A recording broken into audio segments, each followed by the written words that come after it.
Hey guys, and welcome to my channel. Time is but a window. Today we're going to be doing another Overwatch. Here you can see the suspect has 18 kills. He's trying to do some B-hops, but he's not really able to consistently do it. One guy has pushed into here towards Palace, and Violet's able to take down both of them. Let's look at the kills real quick. The suspect has 18. He's kind of carrying his team. Score is 8-5. So the CTs are winning as of right now. And he's got 156 damage around. So, oh, he shot his teammate there. Taking more no-scopes at his teammate. And not sure why he's doing this, but it's starting to look like a griefing charge. We'll keep watching. That was only one round, and I mean they have been losing, but they did win the round. So, and he's also able to afford, because now it's the last round of terrorist sides. We didn't really screw up anything technically, but we'll see if he's attacking his teammate anymore here. One guy over by ticket booth, another guy peeks out, tries to hit some crazy flick shot, but isn't quite able to, and pulls out his deagle and ends up going down. But yeah, I mean, so far limited bunny hops. I wouldn't say that that's a B-hop script, and his aim, or an awareness for that matter, didn't seem too crazy. It doesn't look like he's using any walls or an aimbot yet. Gets tagged here as a guy comes out through Palace. And he gets taken down by Bulldog. But the suspect's going to make his way back over here towards Connector, which one guy has pushed up through Connector. Gets taken down by Cat, and the last three terrorists are in B halls making their way over towards B. Dart is able to take down Violet, and the suspect is flanking as quickly as possible. He's going to spot a guy out here. He does. Takes a tap. Kind of felt like he knew that guy was there, but maybe it's just the way that he peeked up on that. I mean, it's not that untypical, you know, to be watching that angle in case there was a guy over there. It's just the exact placement of his crosshair was a little bit strange. But, you know, watching behind you as you're coming up. Then again, he didn't check over to the right of the stairs, which is a little bit strange. Still, though, nothing too crazy. He's going to be peeking up here towards, well, Palace and Ramp, but he doesn't spot any of them out. One guy is in Palace, but you would think that he'd be watching Palace if he knew the guy was there. Right now, he's actually kind of watching three different things: Palace, Ramp, and then he keeps going back to look at middle. And the guy's going to maybe peek out Palace. I mean, if the guy peeks out Palace and shoots him from the side, I think that would be a good sign. He's able to get that trade kill in middle. Be a good sign that he's not using anything. I don't think he knows that Beta's creeping around the site right now, making his way towards terrorist spawn. Now he knows where he's at because he heard some shots, and his teammate may have spotted him.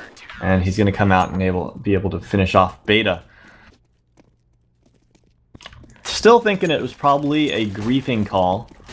And, you know, I mean, it hasn't persisted beyond that one round. I think he was just screwing with him. But the other guy wasn't shooting back at him. So maybe maybe a friend, but probably, I don't know, maybe just competing for kills. He's able to take out that guy coming up Ramp, and that's going to leave one terrorist left in Palace. And he looks like he's going to push in here. He's actually going to take off his silencer. Okay. And he's going to go in and walk right past him. Didn't seem to know he was there.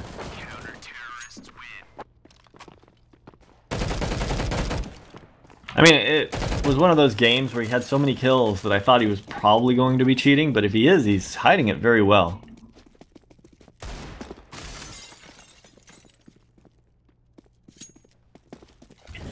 One guy coming through Palace, the rest of them making their way through B halls towards B. He's going to throw a smoke here into A main, A ramp. He's going to peek underpass, doesn't spot anyone out.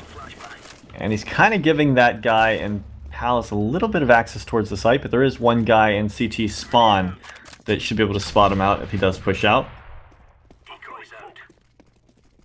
Suspect has made his way all the way over here towards the B site. Looks like he's spraying into the wood. Isn't able to connect with anyone on that. Kind of following this guy through the wall, but I don't think that's anything to be concerned about as of right now. Checking to the right, checking to the left, takes some shots for 6 damage. Sprays a little bit more. The M4 definitely does not seem as good without the silencer.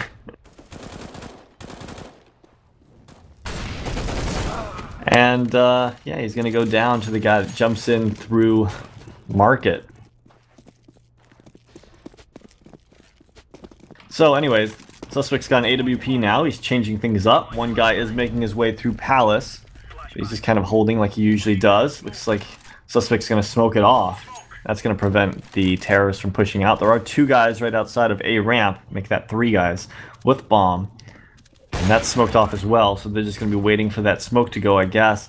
Maybe they'll throw some counter smokes over and some flashes over before heading out. We'll have to wait and see, though I don't think this is a very high-level game. I think that probably, due to the amount of kills he has, he's probably playing lower-ranked players, because right now it doesn't look like he's... Yep, he gets caught off guard right there by Goose, but he's able to turn over towards him. He takes his time. Hits the shot, no crazy fast flicks or anything like that on that kill. It really kind of does just feel like he's either having a lucky game or maybe smurfing. Maybe playing lower ranked players. He's going to come up the stairs again. He spots one guy out, takes a shot, isn't able to connect. Right now it's kind of looking like he's going to get shot from behind, but he actually pushes us across through that smoke, so he's not going to get shot from connector, but the last guy is in mid. And he takes down Cat, and Cat, I believe, was shooting at him a moment ago. I mean, this is one of those games where I know that he's just fucking around with his teammates, but I mean, if I were his teammate, I'd get a little bit annoyed.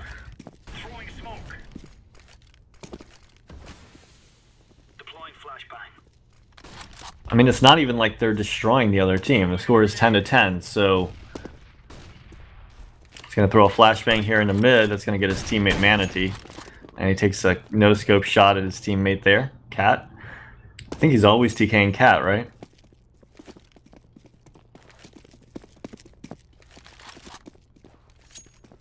I'll have to check to see who the first person he TK'd was after this. But, I don't know. Maybe it's his friend. Maybe it's not. Maybe it's someone who's actually annoyed him.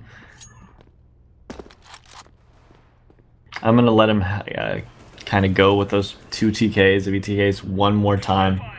Or on a round that actually causes them to lose it. And that's kind of the thing. I mean, the griefing charge says doing things basically to make it so that your team loses.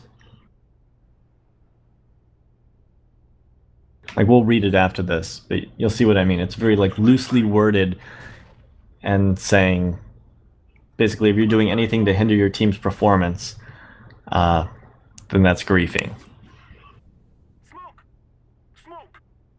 Alright, terrorists are making their way over towards the A site. They're going to be pinching it from both the A ramp and Palace.